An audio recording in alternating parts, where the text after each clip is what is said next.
Zima nás opúšťa a my máme už len niekoľko dní na to, aby sme si ju vychutnali.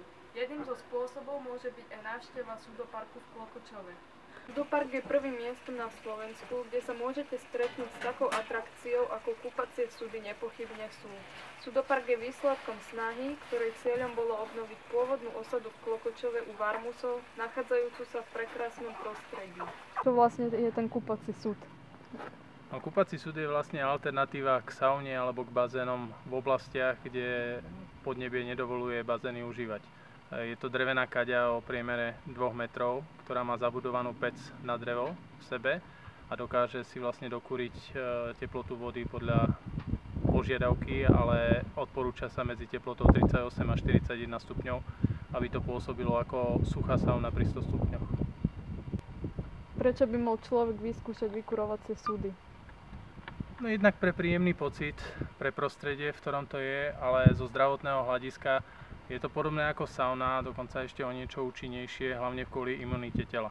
Posiluje to imunitu tela už od detí od 6 mesiacov.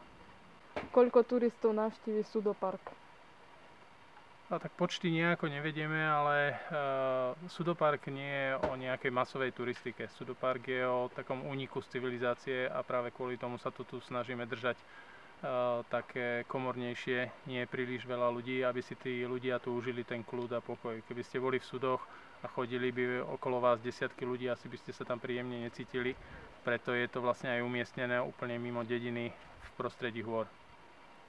Či sú to prevažne domáci alebo zahraniční turisti?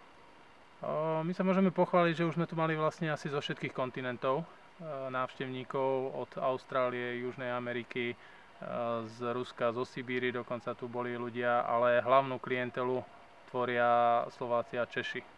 Asi tak pol na pol, som povedal. Aj toto môže byť jeden zo spôsobov, ako mať zimu radšej. Pre Mediamatiku Ivana Kučavíková.